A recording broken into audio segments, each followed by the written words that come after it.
Hello everyone, welcome back to Diksha Karnataka YouTube channel, and in the Sankalp KCET 2026 series today I am going to discuss a very important part, which is the JEE PYQs from the chapter electrostatic potential. I have already covered the chapter in 3 different parts. Also I have covered the KCET PYQs from this chapter. So if you are only interested in KCET, you should go back and check that video, right? And why you should study from us. So that is a very big question from all of you, that why should we study from Diksha Karnataka? Why should I study from Soumik Sir?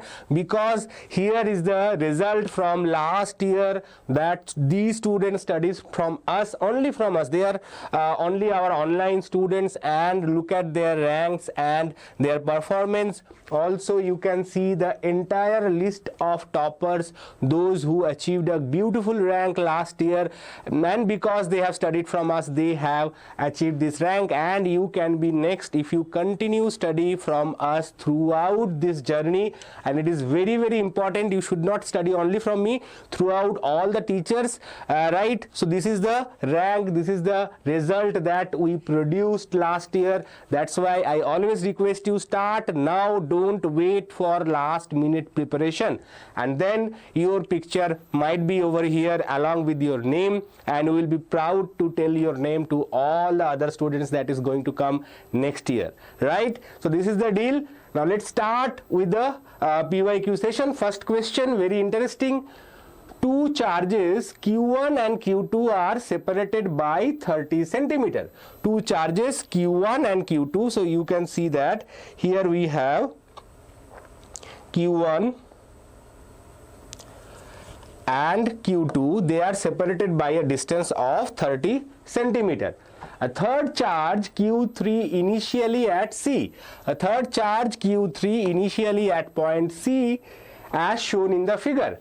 It is moved along the circular path of radius 40 centimeter from C to D. So as you can see, this distance is 40 centimeter. Now this is a part of a circle. Circle means what? Circle means it is a all the radiuses are same. So if this distance is 40, this total distance A to D will also be what? This distance will also be 40. Why? Because this is a part of a circle. Very important information given here. If the difference in potential energy to movement of Q3 from C to D is given by Q3K by 4 pi epsilon naught, then the value of K is. Very interesting. So what is the initial potential energy and what is the final potential energy? You have to find the difference between them. Now if you once we have mastered the concept, you will realize that some parts are unnecessary to solve, some parts you have to solve it, right? So what is the part unnecessary to solve? That the potential energy between Q1 and Q2. So if in a system of charges, okay, you are asked to find the potential energy difference. If two charges remain static, if their relative position does not change, then the inter-between potential energy of these two charges is immaterial. This is not required to be calculated. As you can see that here in the expression also only Q3 is mentioned, nothing about Q1 and Q2. So either it will be Q1 or it will be Q2, but nothing between Q1 and Q2. So what is the potential? First of all, let us recall what is the potential energy of two charges separated by a distance r. The potential energy of two charges separated by a distance r is given by K Q1 Q2 by r. Right? This is the formula for potential energy, not potential. Potential energy and potential are different, right? So these two charges have no effect. So because whatever initial potential energy, the same expression will be there for the final potential energy as well, and they will cancel out. Now let us understand what about if there is any other charges which we don't need to consider. So if the distance between two charges remain constant, that is if r remain constant, then that charge will also have no effect on the potential energy. Right? So if you see that the distance between A and C initially was 40 centimeter, the distance between A and D is again 40 centimeter. Now that this Q3 charge is now located here, the Q3 charge is now located over here, right? After the transformation, after the transit, this is a charge which is moving in a circular path, and it reached over here. This is a station. So once it reached over here, again if you see that the distance between Q1 and Q3 are again the same. So if the distance remains same, if the charges does not move into these two cases, okay, the potential energy, initial and final potential energy, you don't need to consider. So only potential energy that we need to consider is between Q2 and Q3. Okay, Q1 will not play any role because it is, first of all, it is in static condition with respect to Q2. Secondly, the distance of Q1 and Q3 is constant after both cases.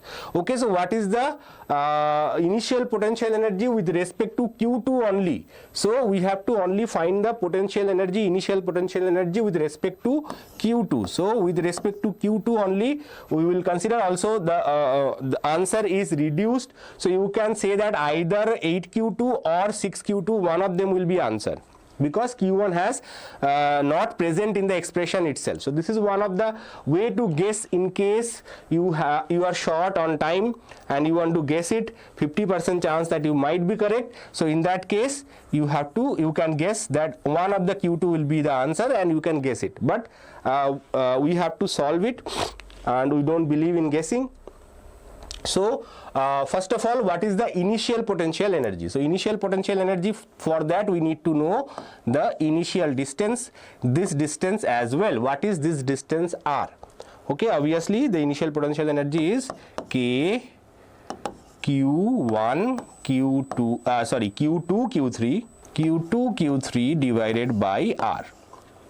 Now what is the value of R? If you see that this is a right angled triangle, this is a right angled triangle, and this is the hypotenuse. So from Pythagoras theorem we can say that R is basically square root of 40 square plus 30 square, and this is a very easy one. We already know that this will be 50 square of square root, so it will be only 50. So R is 50 over here.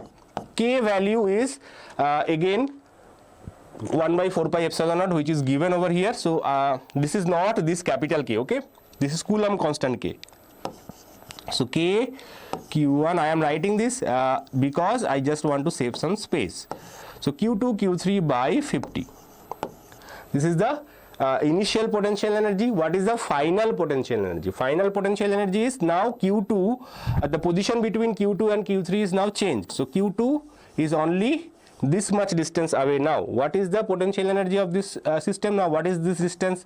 Total distance is 40, as we have already figured this out, and this much distance is 30 centimeter. So what is the remaining distance? Remaining distance must be 10 centimeter.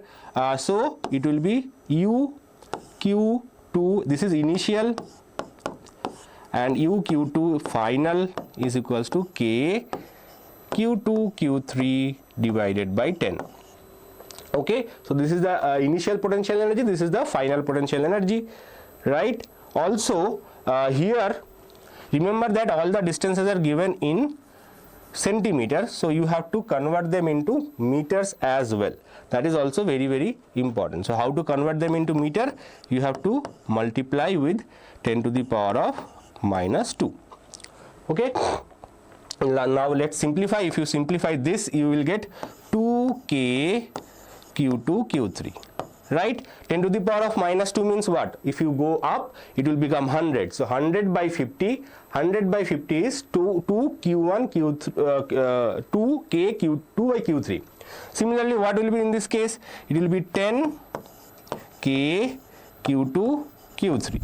So what is the difference in the potential energy? The difference in potential energy is final minus initial, which is equals to 10 minus 2 by 4 pi epsilon naught Q2 Q3, right?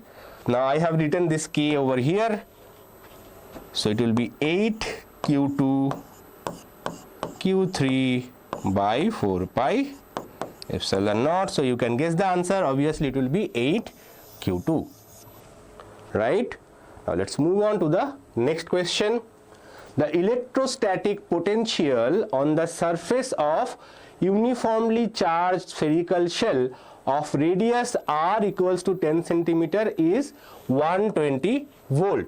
The potential at the center of the shell at a distance r equals to 5 centimeter from the center and at a distance r equals to 15 centimeter from the center of the shell represented r.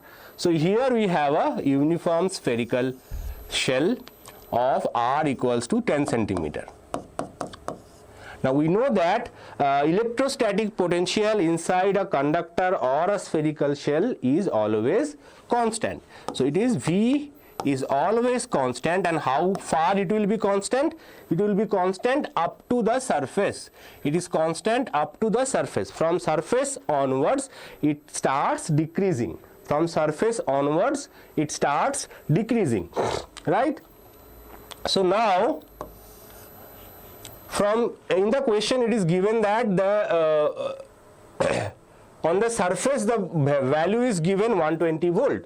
It is given on the surface the value is 120 volt. So any point inside the surface, will always have this same potential. They will have this same potential. So at the center will also be 120, and at a distance r equals to 5 will also be 120. Now this is a KCET style question, right? This kind of question is very common in KCET, right?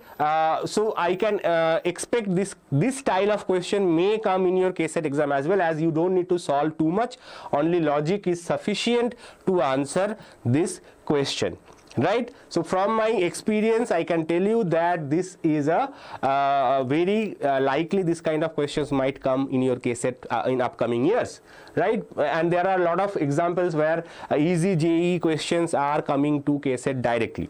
So from this problem itself you understand that first two answers, that is at the center and at the r is equal to 5, will be 120. Now if you check the options, only one option having 120 and 120 as the first 2 points. So option A is correct. So third point will be 80 volt. If you want to check that, how can you check that? To check that you have to do that potential at r equals to 15 will be given by V on the surface times the radius of the sphere divided by 15, okay, the distance.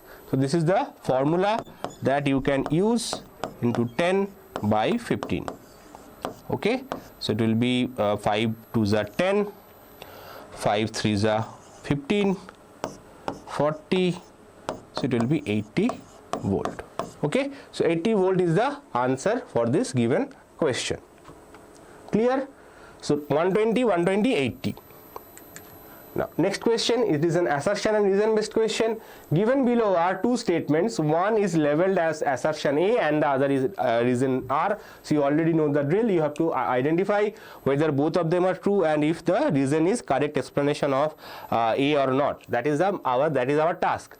Work done in moving a test charge between 2 points inside a uniformly charged spherical shell is 0, no matter which path is chosen. So remember that, yes, we know that the moving a test charge on the surface of equipotential surface is 0. Okay, there are two reasons, you can explain it through two reasons. One of the reason is given over here. So basically I am telling you the answer. Electrostatic potential inside a uniformly charged spherical shell is constant and is same as that on the surface of the shell. So you can consider that uniformly charged spherical shell is like a equipotential surface, right? And because the potential, electrostatic potential is constant, so work done will be, what is the work done? Work done is Q into V. Okay, Q into V. So if the V is constant, work done will be 0. Another reason being electric field itself is 0. So if electric field is 0, that means electric force is 0. So force into displacement will be 0. So these are the two main reasons for to explain this particular work done equals to 0. So one, as I said, one of the explanation is given over here, that is because the electrostatic potential is constant, the total work done will always be 0. So both A and R are true, and R is the correct explanation. Don't fall for any traps. You have to identify it properly. Assertion and reason based question can be sometimes tricky, right? But this is an easy question. Now next, this is a slightly difficult question, JEE level question. Let's see the question. In the first configuration 1 as shown in the figure, 4 identical charges Q0 are kept at the corners A, B, C, D. So A, B, C, D, 4 identical charges Q0s are placed on the 4 corners. Okay, as you can see here, here, here. Charges are identical. Okay, sides are of length A. The sides are given as length A, A, A, A. Okay. And it's a square. In the second configuration 2, this is configuration 2, okay, the same charges are shifted to the midpoints G, E, H and F. So now the same charges are shifted to G, E, H and F. Okay. The difference between the potential energies of the configuration 1 and 2 is given by. So you have to first find the potential energy of this system, and then you have to find the potential energy of this system. So this is basically it. Slightly tricky, not super easy, but you can solve this type of questions. So how to do that? First of all, how to find the potential energy of a system of charges. So as if you remember my class where I discussed the first, you have to bring only one single charge.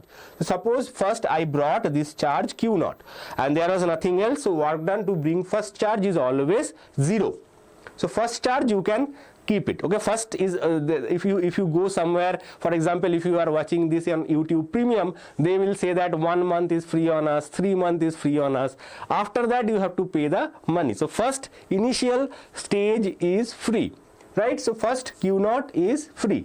Next Q0 you have to pay. So from next time onwards you have to pay for the fees. Now how much is the fee how much is the potential energy between these two charges? So we know the charges, we know the distance between them, so the potential energy is given by first U1 say equals to K Q0 into Q0, that is Q0 square, divided by the distance square, divided by the distance only, not square. This is U1. Okay, so when you brought the second charge, this is the potential energy. Now once you brought the third charge, now what is the potential energy?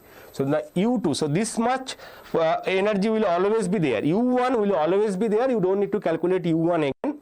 Now you have to calculate what is the potential energy only when you brought the third charge. Okay, so what is U2?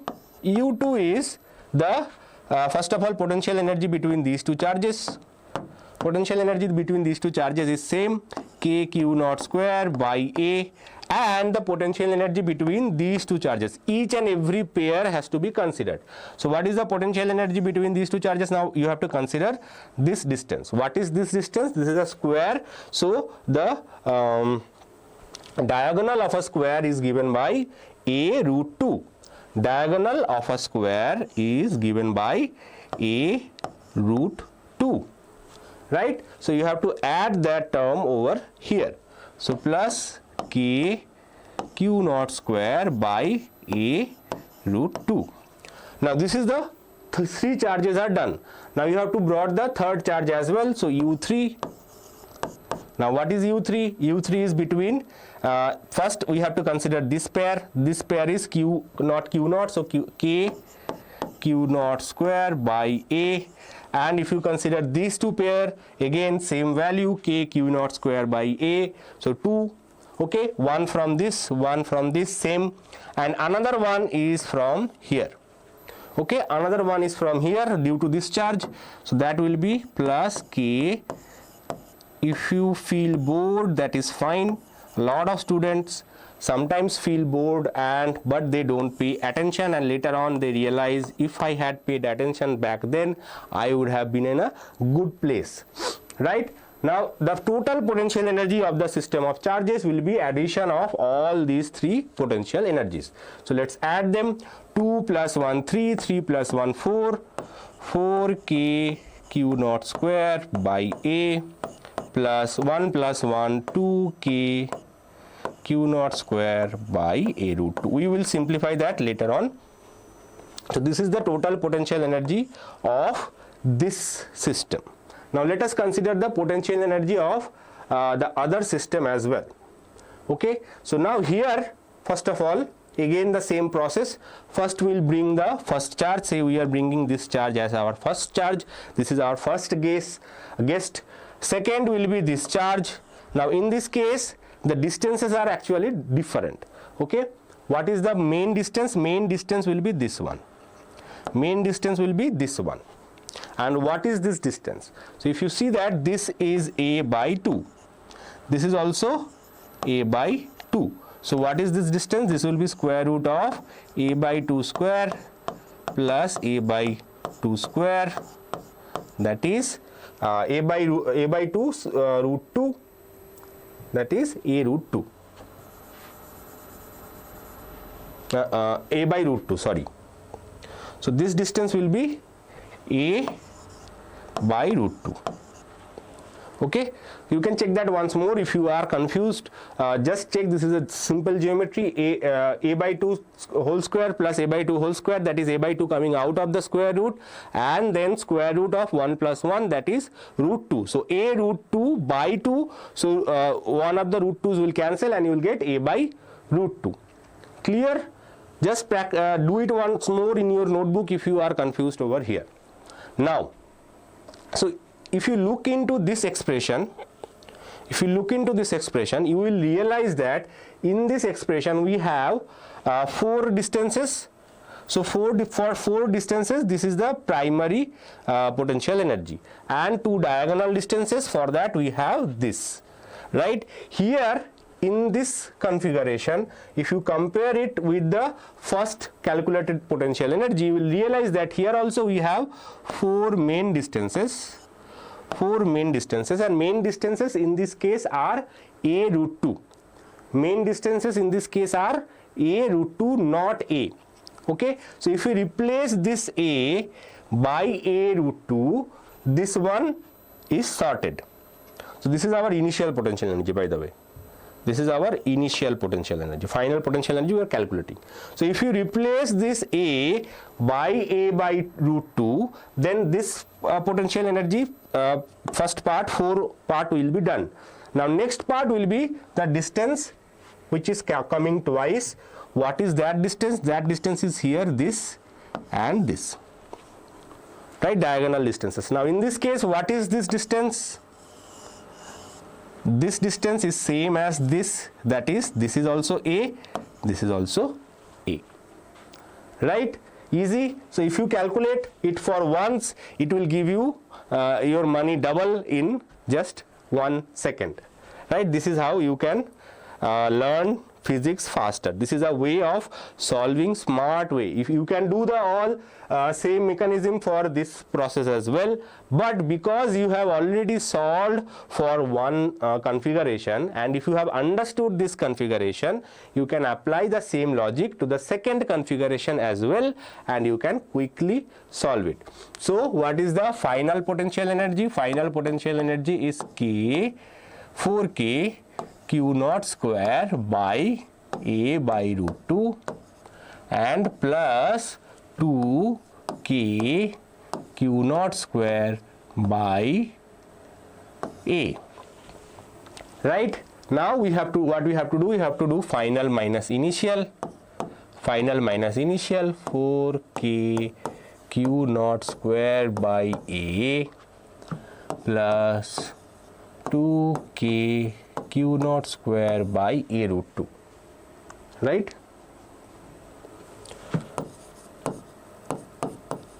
So if you see that this one has 4, this one has 2, so just subtract them.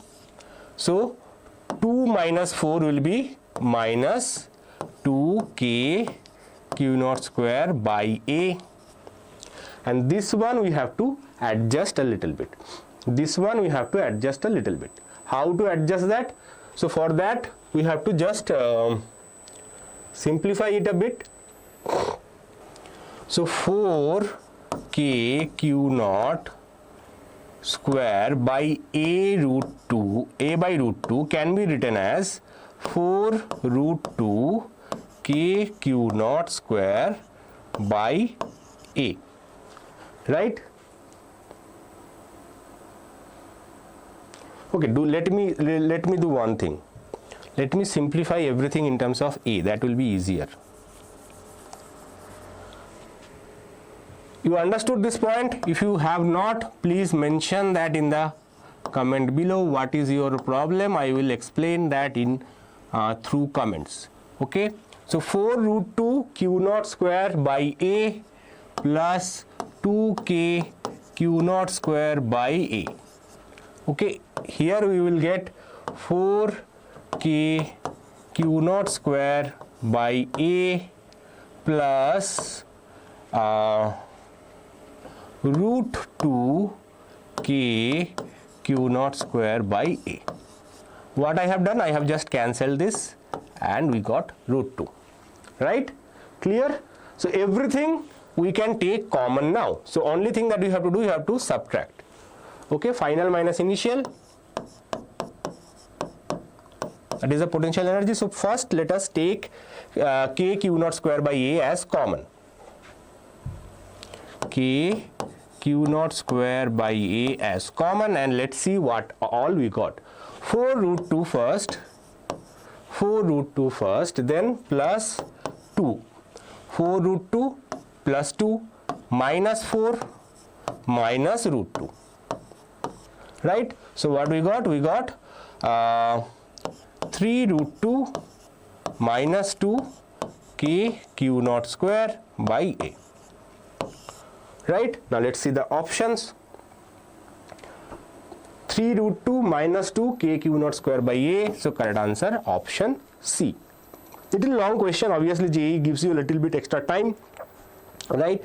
Only 25 questions you have to solve, so that's why questions are slightly lengthier.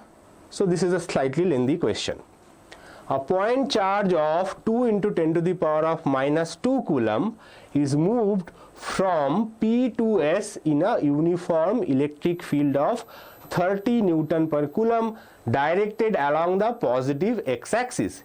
If the coordinates of P and S are 1, 2, 0 and 0, 0, 0 meter respectively, the work done by the electric field will be. So electric field is given 30 Newton per coulomb. In which direction? The direction along positive x-axis. Why it is important? Because electric field is a vector, so we will take this as I cap. Okay, now what is the formula for work done? We will use a older formula for work done, that is F dot S. The formula that we are going to use in this case will be F dot S, not QV. QV is not provided over here, so that will take a longer time. You can use that method, but that will waste a lot of extra time of you. Okay, the points are given. Okay, P to S, it is moving from P to S. So starting point is this and ending point is 0, 0. So it is coming from somewhere. So this is suppose coordinate, Z coordinate is 0. Okay, it's starting from somewhere, then it is coming towards the origin. It is coming towards the origin. The charge is given. So charge is given means force we can calculate. What is force? Force is Q into E. Right? Q is given over here 2 into 10 to the power of minus 2 and E is given as 30. Okay, and everything will be I cap. So it will be 3 to the 6, 0.6 I cap. Okay, 0.6 I cap is the force. Now we have to find the displacement. So how to find the displacement R vector? This is again a geometry. Geometry says that it is always x final minus x initial I cap plus y final minus y initial j cap. Okay, if you remember, I did one thing, that the distance between 2 points is xf minus xi whole square plus yf minus yi whole square plus zf minus zi whole square, right? So this is nothing because this is coming from this vector. Okay, this is called position vector. Okay, this is called position vector. Okay, it is slightly related to your first PU chapter. If you have not done it, I will revise it once we are going to that chapter, first PU revision. Once we start first PU revision, later on we will complete that. Anyway, so this is how you should find the R, that is the displacement vector. We call it as displacement vector. Now let's see what is the final x. Final x is 0. I am not considering k cap, as you can see. Why I am not considering k cap? Because k, both component of z's are 0. So basically it's an xy plane. So z is 0. So that's why I am not considering k at all. So xf is, final x is 0, initial x is 1. So it will be 0 minus 1 I cap plus 0 minus 2 j cap. That is minus I cap minus 2 j cap. Okay, minus I cap minus 2 j cap. Now you have to find the work done over here. How to calculate the work done? 0.6 I cap dot minus I cap minus 2 j cap. Right, dot product, simple dot product. Now if you remember dot product, I cap dot I cap is what? I cap dot I cap is 1 and I cap dot j cap is 0. Okay, so I cap dot I cap is 1, it is dot product, not cross product.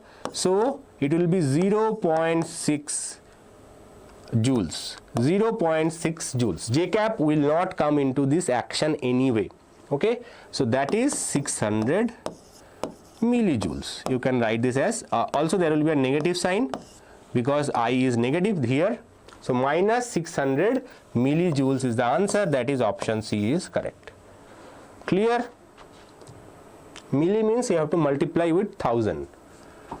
There is a uniform spherically symmetric surface charge density at a distance r0 from the origin. The charge distribution is initially at rest and starts expanding because of the mutual repulsion. The figure that represents best the speed VRT, this is speed. Remember, this is not potential, this is speed. Okay, of the distribution as represented in the function is given us. So this is a tricky question, very tricky question, and it's a very long kind of solution. First of all, it is given that uniform spherically symmetric charge density. Okay, uniform spherically symmetric charge density. So if you see that, so uniform spherically symmetric charge density means potential is constant up to the surface. Okay, and on the surface of the this is r0. So on the surface of the charge density, suppose the total charge is capital Q, then you can say on the surface the potential is given by, this is potential, this is not velocity, potential is given by kq by r0. Okay, at any other point, what is the potential energy at any potential of the due to the sphere? Potential due to the sphere will be kq by, say at a distance r, kq by r. Okay, now potential energy of a charge, suppose you kept a charge over here and it is moving because of this potential energy. Potential energy is given by usually kqq by r, any intermediate r, in this case it will be capital R. Okay, so this is how the potential energy varies. And what is the kinetic energy of the system? Kinetic energy of the system, half m v square, is basically the difference between the potential energy. Now normally the potential energy comes with the negative sign. For most purposes we ignore this negative sign, but in this case we have to consider the negative sign because the final potential energy. Now let's look into this question number 6. There is a uniform spherically symmetric surface, surface charge density, okay, surface charge density at a distance r0 from the origin. The charge distribution is initially at rest and starts expanding because of the mutual repulsion. The figure that best represents the speed Vr. Here you have to understand this Vr is not the potential, it is the velocity, okay, of the distribution as a function of its instantaneous distance rt is. So this is a very tricky question. First of all, let us understand that here we have a spherical charge density, okay, initially at a distance r0 from the center. So spherical charge distribution means it's like a bubble, okay, it's like a bubble, and because of the mutual repulsion the spherical bubble is expanding. Now what is happening when it is expanding? When it is expanding, its initial potential energy of the system, the potential energy of the system is basically decreasing and its kinetic energy is increasing, okay, that's it, okay. Its initial potential energy of the system is you can consider this to be kq by r0, and the final potential is kq by r. Q is the total charge. So what is the difference in potential energy? Now you have to remember, in this case, because it is expanding, okay, the potential energy is basically decreasing. So and it is constant, right? Potential energy inside this spherical bubble must be constant. So the kinetic energy half mv square is basically given by kq 1 by r0 minus 1 by r. So you can see that the velocity is inversely proportional to 1 by r. Okay, obviously there is a square root, there is a negative sign, but it is simplify. If you simplify, you can say that velocity is inversely proportional to square of the 1 by root 2, right? 1 by root r. Now if you remember, in case of 1 by r square, the distance was like that, and in this case what will happen, as the velocity in this case will increase, okay, and it will be exactly opposite to that of the 1 by r square graph, and if you plot this, the graph will be like this. So this is a little tricky question. You have to have some knowledge about the potential. So in this case, this will be the potential, okay. Also I have used some simplification. In this case the actual formula is little bigger and lot larger, so I don't want to disturb you in that, this is the solution. In this, if you see this question in future, you have to remember velocity changes like this and graph starts from r0, because before r0 nothing present, so this graph will not be correct because it starts from r means r equals to 0. So this is not valid, only this graph is valid, okay. Now let's see next question. An electric charge 10 to the power of minus 6 microcoulomb is placed at origin 0, 0 m of x minus y coordinate system. Okay, electric charge placed at origin of, so this is the charge. Previous question was tricky. Yes, previous question was tricky. Don't worry.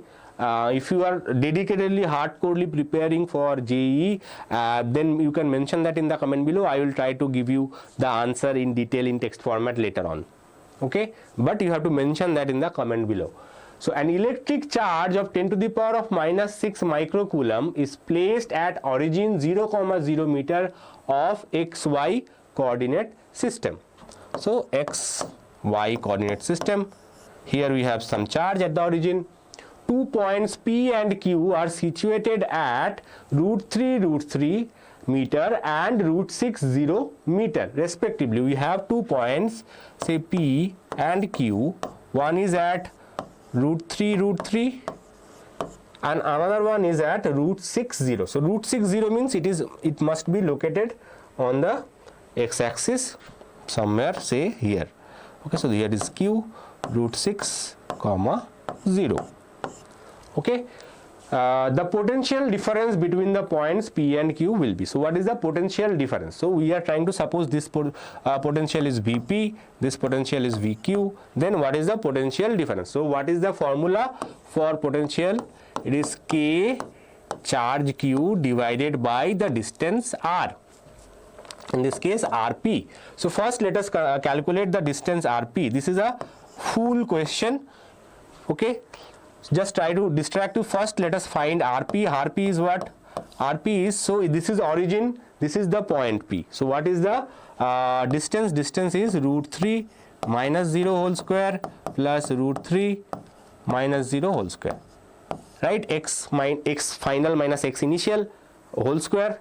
Here also the same thing, right? This is for x, this is for y. Okay, now because both of them are given same, that's why it's coming like that. So it will be square root of 3 whole square, that means 3. Here also square root of 3 whole square, that is 3, that is root 6. So this is the distance Rp. Now what is Rq, by the way? Let's calculate that as well. So it will be root 6 minus 0 whole square plus root 6 minus 0 whole square. This is the distance from the charge, not the distance between the points. Very important to remember. Important part is to calculate the distance from the charge itself and not the distance between the point. Okay, so here it will be, again if you see, this will be 0, sorry, this will be 0, final coordinate is 0. So it will be 0 minus 0. So again it will be root 6. Root 6 square is root 6, 6 again root, so it will be root 6. Okay, so if you see that both the distances are same. So Vp is Kq by Rp and Vq is also Kq by Rq. Now both of them are same, Rp and Rq are same.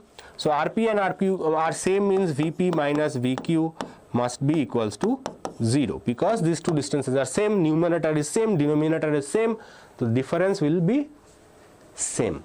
Okay, so if you are still struggling to understand this question, this is an easy question, again KCET level question, so very careful.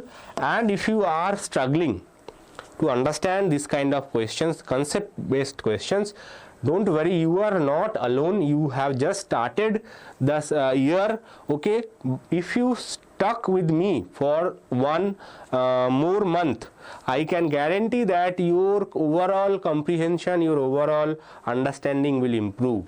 Okay, that is the duty from your side. You have to give me that trust. Okay, I trust you, sir. I have to believe in you, and slowly I can build up my confidence. I can build up my concept.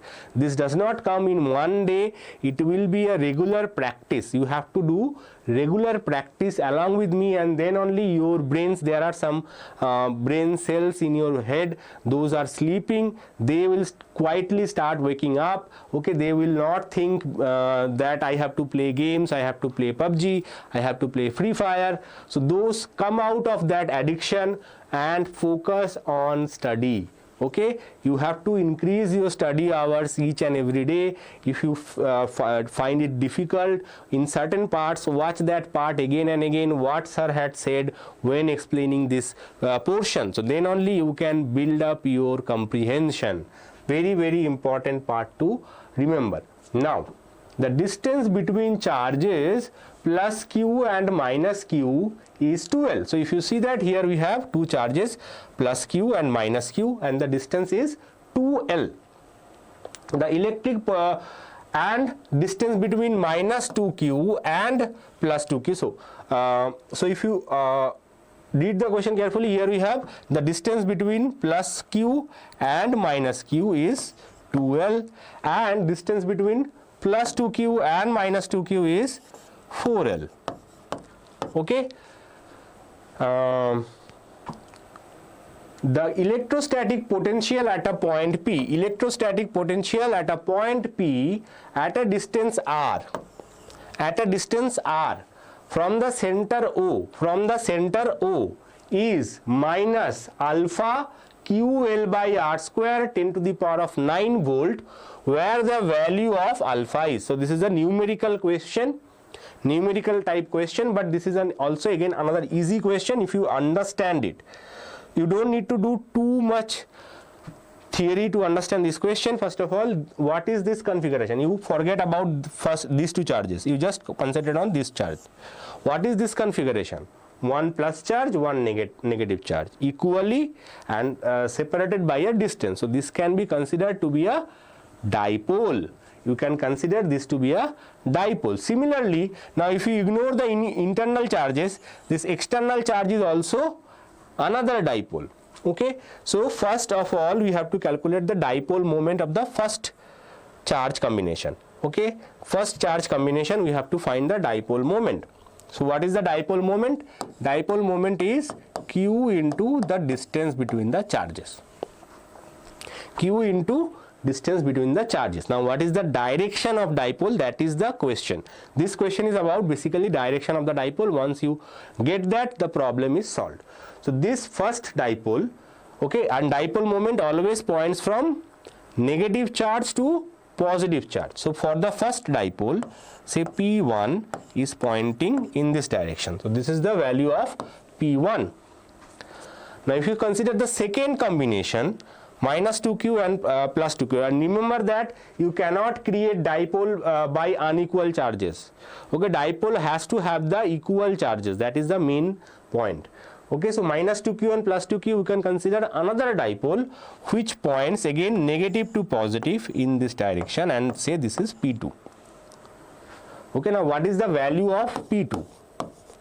What is the charge in this case? Charge is 2q. What is the distance in this case? Distance is 4L.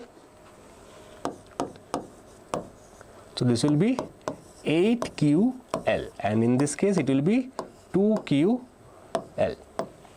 But if you see that the directions are actually opposite. If you consider this one is your positive direction, then this one will be your negative direction. Generally positive x-axis is considered positive, so P2 is basically negative. So what is the net dipole moment? So why I am writing negative? Because I am considering this direction is positive. Also the angle, acute angle, is given with respect to this direction only. So we can consider this is to be our positive x-axis. So what is the net dipole moment? Net dipole moment is always sum of the individual dipoles. Net dipole moment is always sum of the individual dipoles. And because they are in the same direction or either in opposite direction, we can simply add them. Otherwise it had to be a vector addition. Okay, if one is in this direction, another one is say another direction, then it has to be a vector addition, because both of them are falling on the same line, linear in this case. Okay, so that's why we can simply add them. Otherwise you cannot add them. Just conceptual clarity. For conceptual clarity, we can add them only because they are in the same line, maybe opposite direction, but still in the same line, right? Now, so we have calculated the dipole moment, right, and it is negative in this direction. Now what is now we have to find the potential energy at this point. So what is the formula for potential? If you remember, it is P cos theta divided by R square, 1 by 4 pi epsilon naught. This is always common. Okay, I call this term 1 by 4 pi epsilon naught is like a tika, mandir ka tika, right? If you go to visit a temple or some mandir, the priest will give you some tika. Okay, so this is like that. Okay, it is always there. So now what is 1 by 4 pi epsilon naught? It is 9 into 10 to the power of 9. Here we will use the P net value. P net is basically minus 6QL. Okay, in this direction. Now what is the angle between this and this? Now in this case you don't need to consider, because we have considered the dipole moment to be negative, you don't need to consider this angle. Very careful. Okay, you can simply, why I am using this, because I know that the negative sign we have already considered. Okay, only thing that we need to consider is because angle with the positive x-axis. This entire thing of taking this negative, the entire thing of taking this negative, so that we can use this given angle. Okay, you don't need to go to another wrong direction, then it will, your answer will be minus minus plus, that will be a wrong answer. Okay, it will be cos theta, cos 60 divided by r square. Okay, so let's continue simplification. So cos 60 is what? So 9 into, now let us try to separate the terms which is given in the expression, and later on whatever is left, that will be our alpha, right? So what we will do, we will write the negative sign, that negative sign over here, 9 into 6 into cos 60. What is cos 60? Cos 60 is half. Cos 60 is half into, now let me write the other term, which is q into L by r square, okay, into 10 to the power of 9. So this much is common. Okay, now what is this value? This is our alpha. So alpha equals to, so if you see, this will be 3 cancels, 3 9s are 27. So alpha is 27. So answer for this question is 27. At the center of a half ring of radius r equals to 10 centimeter and the linear charge density 4 nanocoulomb per meter, the potential is pi xv. The value of x is. So here we have a half ring, and they ask you the potential. Okay, so how can you calculate the potential due to a half ring? Very interesting question. So you can take a small portion dl and you can say what is the potential due to this small portion dl at the center. Okay, here the charge density is given, okay, linear charge density. So say the charge density is given by lambda. Now this distance is given by r, right, radius of the half ring. You can calculate this for the full ring as well, but this is electric potential, so it is easy. For electric field it will be lot complicated because vectors will be there, you have to add vectorially. For a full circular rings, electric field is at the center is 0, but for half ring electric field will not be 0. It will have some value in the downward direction, but that is little difficult, it is little tricky to calculate, but potential wise it is very easy to calculate. So what is the formula for potential? If you remember, suppose we are considering a small portion. Due to the small portion dl, what is the electric potential? So dv is basically given by k dq by r, right?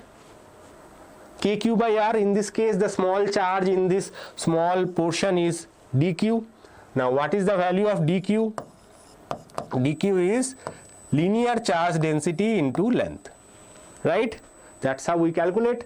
So it will be k into lambda dl by r. Okay, now r is radius constant, k is coulomb constant, lambda is constant given in this question. So the total potential is basically k lambda by r integral dl. So you have to find the integral dl. So what is dl over here? If you do the integration, it is nothing but the total length. Now this is what the shape is, that is of a circle. So circle means what is the length, total length will be, so it will be k lambda by r into pi r. 2 pi r is the total perimeter, it is here, it is a half perimeter, so it will be k lambda by r. So here r cancels, okay, r cancels. Now put the values. So potential will be given by k is 9 into 10 to the power of 9, lambda is 4 into 10 to the power of minus 9 nanocoulomb, okay, into pi, okay. So it will be 4 9s are 36 pi volt, okay. So correct answer is 36. Again the value of x is 36, right? Now let's look into the next question. Which of the following graph correctly represents the variation of electric potential V of a charged spherical conductor of radius capital R with the radial distance small r from the center? So this is a very common question. For electric field inside a conductor is 0, and for electric potential inside a conductor is constant. Yes, so up to the surface it will be constant, and once you cross the surface it will start decreasing. So this is the expression for electric potential with the distance from the center. Now let's move on to the next part. A charge q is a charge capital Q is distributed over two concentric conducting thin spherical shells radii small r and capital R. If the surface charge densities on both the shells are equal. So very important is that you are giving charge capital Q. You are giving charge capital Q. Some part is given to the first shell, say Q1. The second part is given to the shell Q2, so that Q1 plus Q2 is equal to this Q. But the surface charge density, say sigma, is same on the both spherical shells. Okay, if the surface charge densities on the two shells are equal, the electric potential at the common center. So before finding this question problem, first we have to find value of sigma, which is very, very important. Okay. So what is the total charge on the inner sphere? What is the total charge? Total charge is, because it's a surface charge, very important. Surface charge means surface area 4 pi small r square into sigma, right? 4 pi small r square into sigma. This is the charge Q2 plus 4 pi capital R square into sigma. This is Q1. Right, surface area into charge density gives you the total charge on the surface. Right, here we have two surfaces. Surface charge densities are same but radiuses are different. So 4 pi r square into sigma is the charge on the smaller sphere. 4 pi r square into sigma is the total charge on the bigger sphere. So this is given by capital Q. This is capital Q. That is the main problem. Okay, so if you take that and you can find the sigma value is given by capital Q divided by 4 pi capital R square plus small r square. So this is the charge density. Now you have to find what is the potential inside a sphere. So first we will find the potential inside this large sphere. Okay, I will solve it once, then I will use that. Now potential inside the sphere obviously is constant. Now in this region we can easily calculate, but the inside region we have to add one more term, that we will do that. First let us consider this bigger sphere. What is the potential due to this bigger sphere? Potential due to this bigger sphere is K charge on the sphere, that is Q1 by radius r. Right, now what is Q1? Q1 is this one is Q1, right, and this one is Q2. Okay, it is not divided by the way, so if you get confused, so this charge is Q1, right? So we have to put this value over here, so it will be K. Q1 is 4 pi capital R square sigma divided by capital R. So it will be K into 4 pi sigma into R. So this is the potential due to this large sphere. Okay, now inside we have to find the potential at the common center, very important. So when you are finding the potential due to this smaller sphere, okay, there will be two terms. First, potential due to the smaller sphere itself and potential due to the bigger sphere as well. So bigger sphere we have already calculated. Potential, this is the bigger sphere. Potential due to the smaller sphere will be same formula, only thing is k 4 pi, because the charge density is same, only the radius will change. Right. Now what is the total potential? Total potential is nothing but VR plus V smaller. Okay. Now we have to put that values. So k 4 pi, now we have to insert the value of sigma that we have already calculated. What is that? Q by 4 pi small r square capital R square, and in the outside we have this plus this, right? We are adding them. So this part is common. K 4 pi sigma is common. So you have to, if you want, you can add one more step over here. I am just to save some time and space, I am doing it. So 4 pi cancel. So you can see that it will be 1 by 4 pi epsilon naught. So V is equal to k is 1 by 4 pi epsilon naught. Okay. We get R plus R divided by R square plus R square into Q. Okay, so this is our expression. So if you see that this one is correct, right? Yes. Now next question. 3 infinitely long wires with linear charge densities lambda are placed along x-axis, y-axis and z-axis respectively. So 3 long wires are placed like that. So this is x, this is y, this is z. Okay. So 3 long wires are placed like this. Okay, uniformly charged density lambda, all of them are charge density lambda, placed along the x, y and z axis respectively. Which of the following denotes the equipotential surface? Now you mathematically you can do that. This is a very long process, but there is a alternative way to do it geometrically. What is that? So suppose you are considering the x-axis. Okay, if you consider the x-axis, we know that the electric field is constant on cylindrical surfaces, right, on the surface of cylinder. So if you take it as a 2-dimensional cut, you will get basically this is like a circle. Okay, now what is the equation of a circle?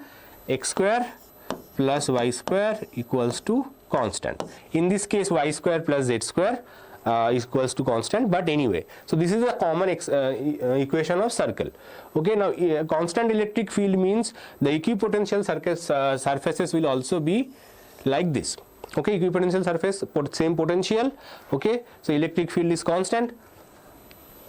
So x square into y square plus y square plus z square into z square plus x square equals to constant. So because it is a cylindrical symmetry, because of the cylindrical symmetry, if you take the cross section of the cylinder, basically that gives you a circle, and from that knowledge we can find whatever is the answer for this correct question.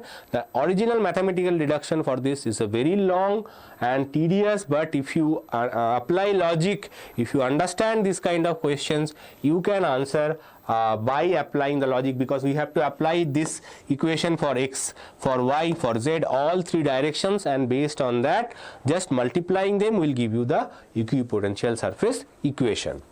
Obviously it is not a simple geometric shape, it is the intersection of 3 circles. Now next, work done by electric field on a moving charge, a positive charge on an equipotential surface is always 0. So a moving positive charge, it will, this A is not correct. So work done by electric field on a moving positive charge, on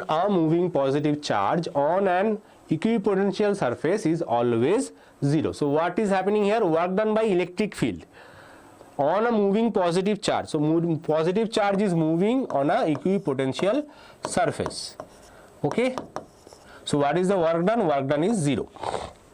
Electric lines of forces are always perpendicular to equipotential surface. So electric lines of forces are always perpendicular to equipotential surface, right? Again, if you read these two statements, apparently there is no relationship between this and this statement. So you might think that yes, both of the statements are correct, but maybe reason is not the correct answer. But if you think deeply, you will realize that electric field is in this direction. So what is the direction of force? Force is Q into E.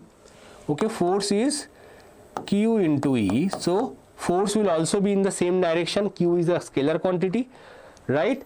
And displacement is happening in this direction. So what is the work done? Work done is F dot S. So work done is 0 because cos theta is 90 degree over here. So cos theta is 0. So that's why work done is 0. So this is the correct explanation. Obviously electric potential is constant. If you consider the definition of work done in terms of potential, that is also fine. So that could also be a possible reason. Now they are not separate statements. You have to understand that potential and actual work done, mechanical work done that we have done in our PU1 classes, class 11. Okay, those calculations are basically linked with each other.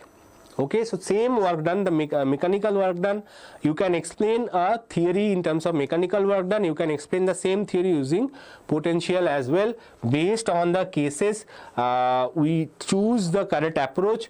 So in this case, they have given you an alternating approach. So both statements are true and R is the correct explanation. So option B is correct.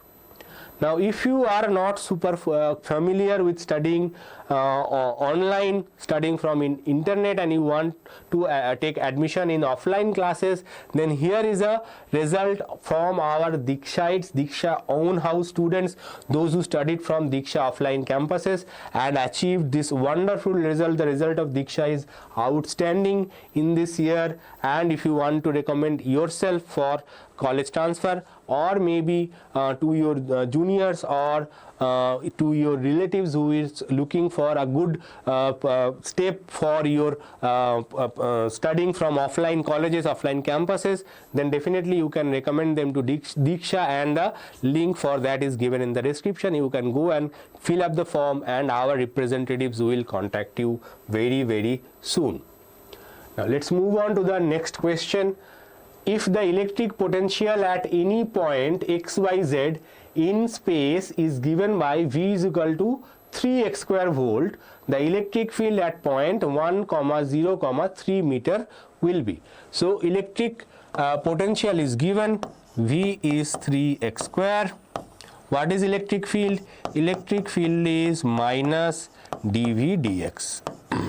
Now remember that this expression is only valid for individual components. Okay, if the formula had y or z included in this formula, the derivation would be complicated. Okay, partial derivatives we have to apply. We can discuss that later on, maybe some advanced classes, not in this lecture. Okay, so minus dV dx, it is easy, minus d dx of 3x square. So it will be minus 6x. Now you have to put the x coordinate. It is given here. This is only x coordinate is important. Yz does not matter. So x equals to 1 here, right? So it will be minus 6. So electric field will be minus 6, and it will be along the x direction, yx direction, because it is the x component. So electric field is basically given by Ex I cap. This I cap is technically incorrect. Writing I cap over here is technically incorrect. So we will write it like this. So it will be minus 6 I cap. So as you can see, it is 6 Newton per coulomb, but in the negative x direction. The negative sign represents it is in the negative x direction. So 6 volt per meter directed along the negative x axis. So option D is correct. So be careful while answering this question. Do not ignore the negative sign in this case. In most of the cases, especially those who are preparing for KCET, this negative sign does not matter too much, right? We have seen that time and again, but if you are preparing for JEE, that is the basic difference between JEE and KCET, that small details are important in JEE which you can ignore in KCET. Okay, now let's move on to the next question. The electric field in a region is given by E equals to AX plus B I cap, where E is in Newton per Coulomb and X is in meters. The values of constants A are 20 SI unit and B 10 SI unit. If the potential at X is V1 and that as at X equals to minus 5 is V2, then V1 minus V2 is. This is also very interesting question. Again the same formula we will use, E equals to minus dV dx. Okay, because it is along x-axis, so we are using dV dx, and we can take the scalar form. Nothing else is required. So Ex is given Ax plus B. Now you cannot ignore this B, even though it is constant, you cannot ignore, is minus dV dx. Okay, so what is the term dV? dV equals to minus Ax plus B dx, right? Now if you have understood integration, this is a very simple integration, right? So what is the integration? Potential equals to integral minus Ax plus B dx, so it will be minus Ax square by 2 plus Bx. Okay, this is the integration, very easy. There is a constant over here, but we will not consider the constant because it will eventually cancel V1 minus V2. Once we do V1 minus V2, it will be cancelled. Okay, now what is the value at X equals to 1? We try to save time, so technicality, exact accurate technical problem no one is asking you, they only ask you what is the answer. So that's why plus C we are ignoring. Okay, the negative sign will be outside the bracket, that you cannot ignore. This is common, right? What is V1? For V1 you just need to put X equals to 1, A equals to 20, B equals to 10, that's it. So minus A is 20, by the way, sorry, A is 20, 20 into 1 square divided by 2 plus 10 into 1, right? So it will be 10 plus 10, that is 20. So minus 20 volt is V1. Negative sign is important. Now what is V2? For V2 they asked you to find X equals to minus 5. So X equals to minus 5, that is minus 5 whole square by 2 plus 10 into minus 5, right? So it will be 10. Now minus 5 whole square is same as plus 5 whole square, that is 25. So 25 into 10, that is 250. Minus 10 into 5 is 50, because there is a negative sign over here, so this sign becomes negative now, so it becomes minus 200 volt. Okay, clear? As clear as daylight. So V1 minus V2 is minus 20 minus 200, that is minus 20 plus 200, that is 180 volt. So correct answer is 180 volt. Next question. Two identical electric point dipoles have dipole moments P1 equals to P I cap and P2 is equal to minus P I cap are held on the x-axis at a distance a from each other. When released, they move along the x-axis with the direction of their dipole moments remaining unchanged. If the mass of each dipole is m, their speed when they are infinitely far apart is. So first of all, let us understand this question. We have a P1 dipole P1 dipole, okay, which is pointing in the positive x direction. This is P1. Okay, another one is minus P. This is P2. Both the dipole magnitudes are same. Only thing they are at the different direction initially. Okay, so negative. So this is negative charge. This is negative charge. This is positive charge. This is positive charge. Right? So are held on the x-axis at the distance a from each other. So initially the distance between them was a. Okay. When released, they move along the x-axis with the direction of their dipole movement. So this one is moving in this direction. This one is moving in this direction. Okay.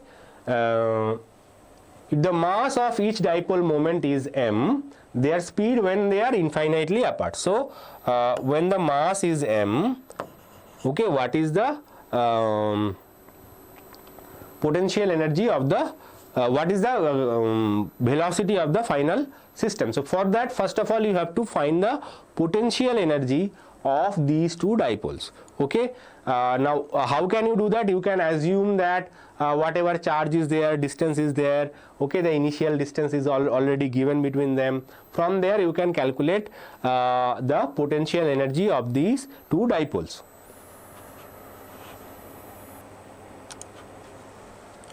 Or you can use a simple formula of dipole potential energy between two dipoles. This part is obviously not covered in our regular class because it is not part of the KCET or NEET. Okay, this is only the part of JEE. So what is the potential energy between any two dipole? Potential energy between any two dipole is given by 2K. K is obviously the Coulomb's constant. Okay, P1 dot P2 divided by P1 dot P2 divided by R cube. R is the distance between them. Okay. So if you see that P1 is P I cap, P2 is minus P I cap, so their dot product will be minus P square, right? So if you are wondering, P I cap dot minus P I cap, so minus P square, I cap dot I cap is 1. So those who are particularly preparing for KCET and came to this video by chance, and if you are wondering, sir, there are a lot of extra theories, extra concepts involved. Yes, they are, but eventually you are also going to attempt for JEE, right? So these extra theories, extra concepts might help you in that case, right? You might get a good college if you just see this video. So that's why I always encourage you to check for questions in JEE as well, and I am doing very selective JEE questions which are conceptually important, which might help you to understand some of the questions in future. So now what is the potential energy of the system? Potential energy of the system is basically 2K, K is the 1 by 4 pi epsilon naught minus P square, okay, divided by R cube. R cube here is A, so A cube. This is the initial potential energy. This is the initial potential energy. So don't worry about this negative sign. This is the initial potential energy. Now when they are infinitely apart, what will be the final potential energy? So at infinity, by definition, potential energy is 0. So final potential energy is 0. So what is the change in potential energy? Change in potential energy is always final minus initial, that is 0 minus this entire thing 2K minus P by A cube. So from this we get this as plus 2P by 4 pi epsilon naught A cube. Now it's time for us to write it in terms of epsilon naught, so we replaced it, and from the conservation of energy, this change in potential is basically half m v square. Just put that value and calculate. Okay, so let's see, v square is equals to, so from here we get v square equals to 4p,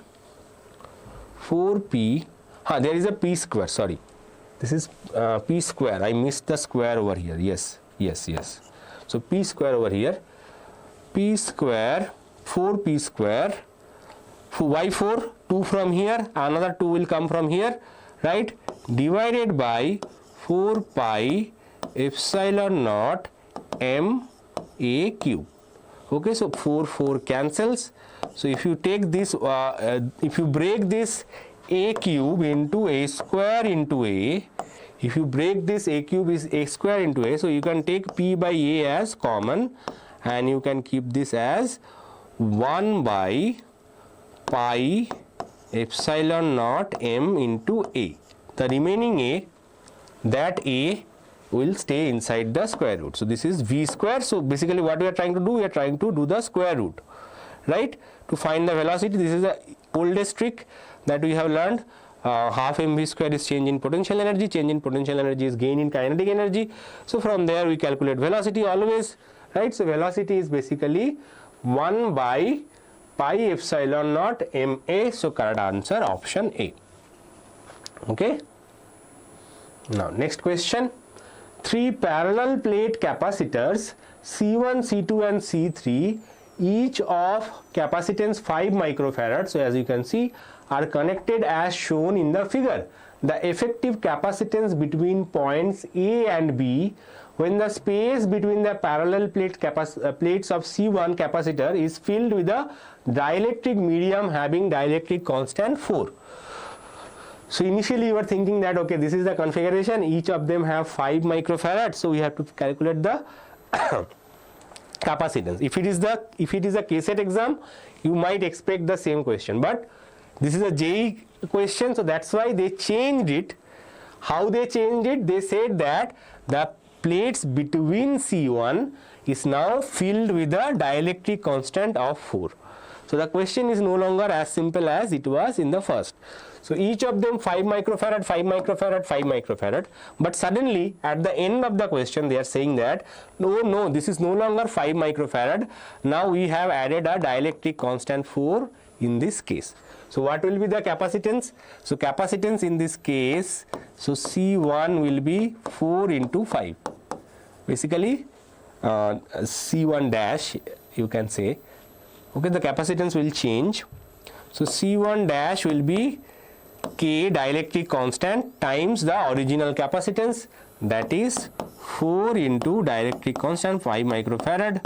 So it will be 20 microfarad. So this is the question. Question is very easy. Similar question can directly be given in your KCET exam as well. May not be that the language is tricky here. Okay, only thing is the language. So this is 20, this is 5 and this is 5. Now it is solvable, right? So initially all of them are 5, but after because it's a JEE question, they complicated the question by tricking you into the language. So this is 20, this is 5, this is 5. So these two are in series. So equivalent capacitance will be 20 into 5 by 25, right? You remember the formula R1 R2 by R1 plus R2, right? Direct formula. So from here you get this as 4 microfarad. So what is the please pardon me, I am writing this C equivalent 1. This is C equivalent 1. Okay, so what is the total equivalent? Total equivalent is C equivalent 1 plus C3, which is 4 plus 5, that is 9 microfarad. Problem is very easy. Okay, no rocket science. Only thing you have to identify, this capacitance is changing. Okay, that is the only problem. This is slightly tricky question and this is exclusive JEE content. Okay, the exclusive JEE level question. A parallel plate capacitor is filled equally half with two dielectrics of dielectric constant epsilon 1 and epsilon 2 as shown in the figures. The distance between the plates is d and area of each plate is capital A. If capacitance in the first configuration and the second configurations are C1 and C2 respectively, then C1 by C2 is. So you have to find the ratio. This one is C1, this one is C2. Now in case of KCET, if they decide that we have to add a difficult question, this question is, because it is very, very common. Okay, this style of question has come a lot of times in JEE, lot of times in other exams as well. They might give this question as to test your knowledge as a difficult question. This question will be considered as a difficult question in KCET. Okay, there is a chance, small chance, that this question might come in your KCET as well. So you cannot ignore this style of question. So if you, those who have solved it, they know. Those who have not solved it, you have to identify that this is basically combination of two parallel plate capacitors. Now combination in this case is series. So here you can draw this as one capacitor, this one, okay, and then the next one. Okay, so this is the first capacitor, say 1, 1, this is 2. So this is 1, this is 2, and they are connected in series combination. Okay, the thing is that the area for both the plate remains the same. Area for both the plates remains the same, but the distance between them is basically, this is d by 2, this is d by 2, because it's like cutting, you are cutting them from the middle. So the total distance, which is d by 2 for this and d by 2 for this, because they are half, right? Now this is another case. What is happening here? The area of the plates now changing. Area is a by 2, the distance is d. Distance is d in this case, and because they are connected to the same source, you can consider these to be like this. So this is say 1, this is say 2, and they are connected like this. So what is the combination here? This combination, this one is the second diagram. So this is a series, this is a parallel, right? Only thing is this, here area remains same, here a distance remains same. Area becomes a by 2, okay? So this is epsilon 1, epsilon 2, okay, epsilon 2 is, anyway, does not matter. The relative arrangement does not matter. Okay, anyway you will get the same answer because of the, so this epsilon 2, epsilon 1, epsilon 2, epsilon 1 does not matter. So the relative distances between C1 and C2 does not matter. Okay, so let's find the capacitances. We know that capacitance is given by Ka epsilon naught by d. This is the general formula. So what is the first configuration? First configuration is we have two capacitors in series. Okay, so this is C1, say this is C2. This is epsilon 1, say this is say epsilon 2. Okay, now K epsilon naught can be written as epsilon A by d, right? This is the total epsilon. Now if you see this in this case, okay, you can, this is the relative dielectric is not given. Relative dielectric is not given, dielectric constants are directly given in this question. Okay, so that's why you need to convert K epsilon naught into this. You can use K epsilon naught also, does not matter, because you are eventually finding the ratio, but just to be careful. Now as I said, area is constant in this case, but the distance is getting d by 2, here also d by 2. Okay, so C1 equals to epsilon 1 A d by 2. Okay, so it will be 2A by d epsilon 1, and C2 will be 2A by d epsilon 2. Okay, this is another, let me don't get confused. So let us say, because C1, C2 has different names, right? So let's say this is C dash, this is C double dash. Okay, so now it is perfect. Okay, what is C1 by the way? C1 is combination of these two capacitors. So basically C1 is C1 dash into C1 double dash divided by the addition. So both of them are C1, that's why I am using C1. Now if you multiply these two, what you will get? You will get 2a by d whole square epsilon 1 epsilon 2 divided by, if you add them, what you will get? 2a by d, that will be common, epsilon 1 plus epsilon 2. Okay, check that. So if you multiply them, 2a by d whole square epsilon 1 epsilon 2, and if you add them, 2a by d gets common, epsilon 1 plus epsilon 2. So one of them will be cancelled and you get this as 2a by d epsilon 1 epsilon 2 by epsilon 1 plus epsilon 2. Okay, so this is the series combination of these two. Now next combination is what? Next combination is, as I said, they are in parallel combination. So let me simplify the diagram a little bit.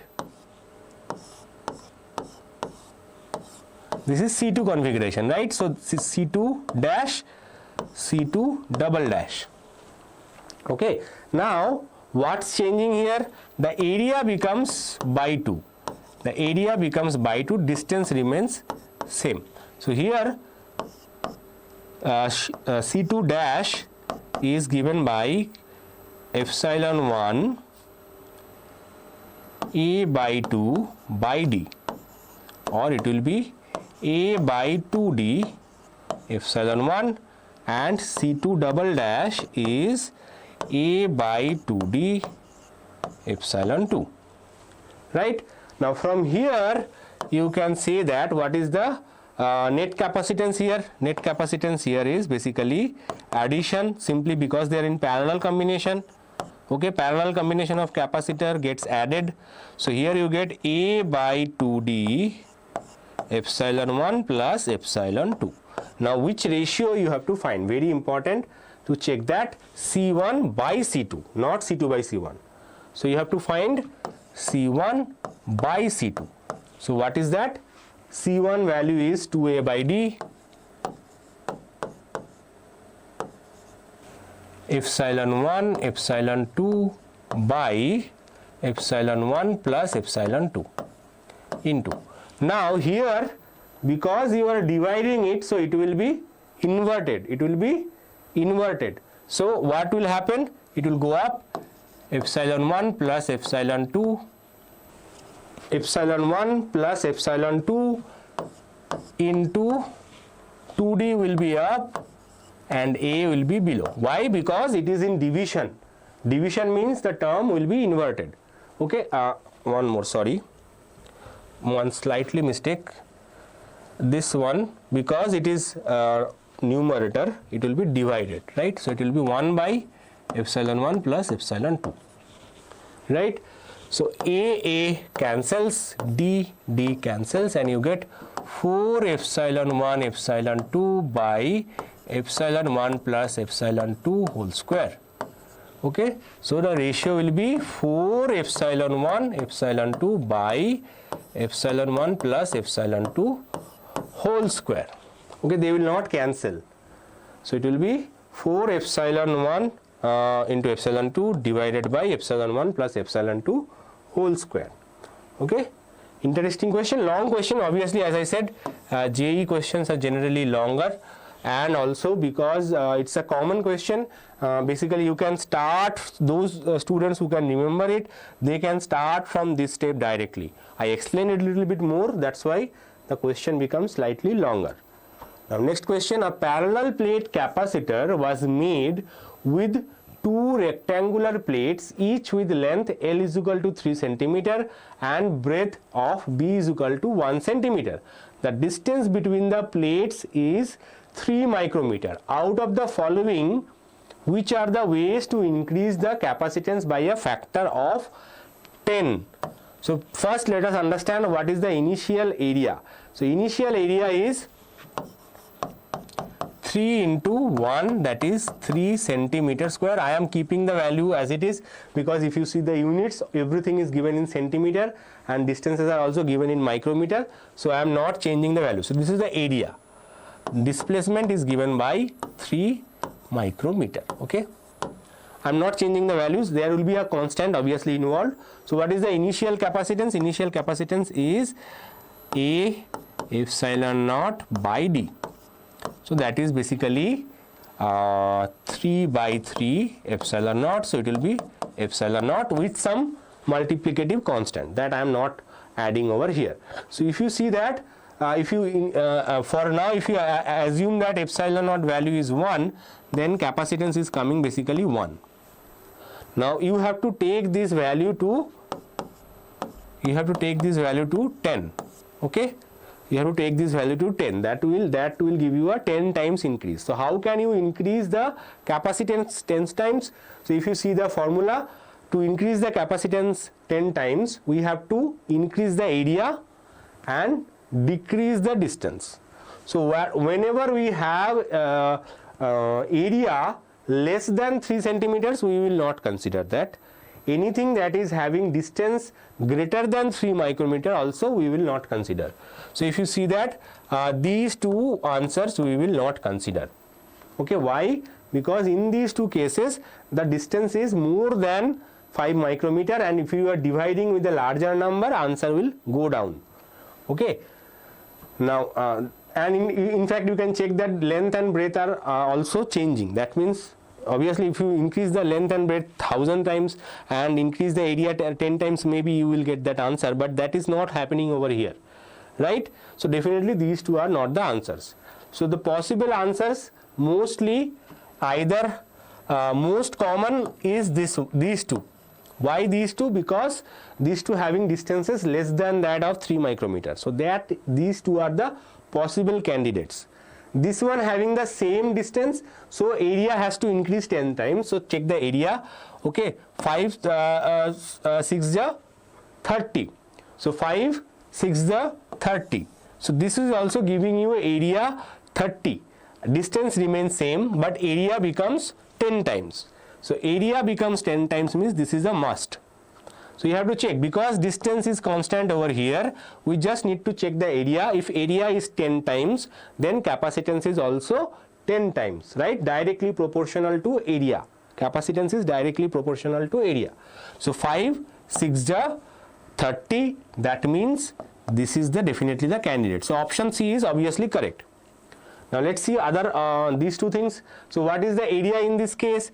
Area in this case is 30 into 1, 30, but this distance is also decreasing. So this area become 10 times, but distance becomes 1/3. So here the capacitance is increased by 30 times. Capacitance increased by 30 times. So obviously this is not the answer. Now let's check the last one. So here 5 2s are 10, 5 2s are 10, and distance is 1. So again the ratio 10 by 1 is 10. So this is also the correct option.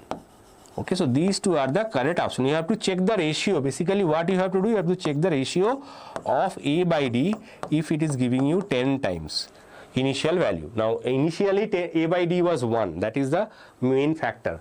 If you see that A by D ratio in this case, it is basically 1. So new A by D ratio should be equals to 10. So in these two cases A by D ratio is 10. So C and E, C and E only, C and E only. So option 4 is correct. Now next question.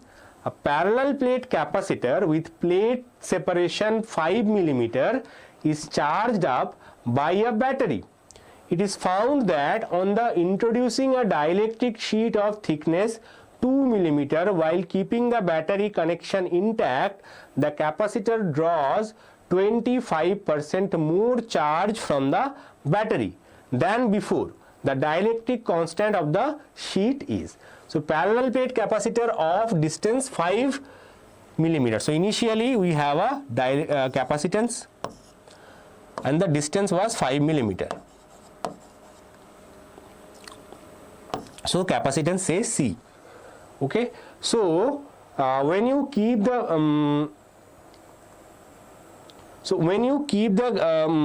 this capacitor, whatever charge it was drawing, now you have added a 2 millimeter mica sheet, say mica is one of the very common dielectric, okay, so 2 millimeter mica sheet over here, okay, and if you see that the charge which is drawn is 25% more. So what is the initial charge drawn? Q is equal to CV. Q is equal to CV. V is constant both cases. Next case, say capacitance becomes C dash. So what is the new charge? New charge is C dash V, and this is basically Q dash is 1.25 Q. 25% more means 1.25 times initial value. Okay, so these are the small mathematical tricks that you have to remember. Now initial capacitance is C. What is the final capacitance? That is the question that we have to answer. Say the dielectric constant is K. Okay, so in this case we can consider so area say A, the distance say D, and obviously the epsilon naught is there. So what is C? C is A epsilon naught by D. What is C dash? To find C dash, what you have to do? Again the same concept. Here we have two capacitors in series. Two capacitors in series. Okay, because you are putting 2 millimeter thick sheet. Okay, so basically it is like a you are inserting this in this way so that the they are getting connected in parallel. Okay, so this one has a distance 3, this one has a distance 2, this one has a dielectric constant K, this one has the same as epsilon naught. Okay, so initially the distance was 5, that was given. So A epsilon naught by 5 millimeter was given in the question. So now in this case this is 3, this is 2. So what is this one? This one will be A epsilon naught by 3, and this one will be A Ka epsilon naught by 2. Obviously tricky question, not easy question. So C dash is basically multiplication of these two. So A by 3 A square Ka A square multiplying C1 C2 by C1 plus C2. So multiplying means Ka A square by 3 into 2 epsilon naught square divided by A epsilon naught, obviously getting common, and we get 1/3 plus K by 2. This is the new capacitance. Obviously one of the A cancel, epsilon naught also one extra cancel, so you get this as Ka epsilon naught by 6. Ka epsilon naught by 6 into 1 by 1/3 plus K by 2. Okay, obviously not super easy expression. Okay, but don't worry, this is the last question of the day, so we will be ease after this. So last question may be little difficult, little long, so don't worry about it. Yes, 20 questions I am doing in this session. Okay, now what I will be doing, I will do some small simplification. I will remember that this was A epsilon naught by 5. Okay, it was A epsilon naught by 5. So if I can write this as K A epsilon naught by 5, okay, and then multiply 5, and then we have this 6. Okay, and then let me simplify this as well. 1 by 6, 2 plus 3K. So this 6 will also cancel. Okay, it will go up and cancel. So we get this, right? So this is the new C, and here this value is exactly same as the initial capacitance. So C dash is basically given by KC into 5. So 5 Kc into this 1 by 2 plus 3K. Okay, so this is also a formula. Sometimes you use this as a formula This is the formula. Now original thickness divided by the thickness without dielectric into thickness of the dielectric. Thickness of the dielectric plus thickness without dielectric. So eventually it is coming the opposite way, right? Now anyway, so this is the new C dash. So we know that the relationship between Q and Q dash is this 1.25. 25% more charge means Q dash is 1.25 times Q. So now if you put that value over here, you get C dash V equals to 1.25 CV. Okay, so we put this value of C dash V over here and this value over here. Obviously V will cancel. So C dash is given by 5 KC divided by 2 plus 3 K equals to 1.25 C. C cancels. Okay, we have to calculate K from this. So 5K equals to 1.25 into 2 is 2.5 plus 3 into 1.25 is 3.75.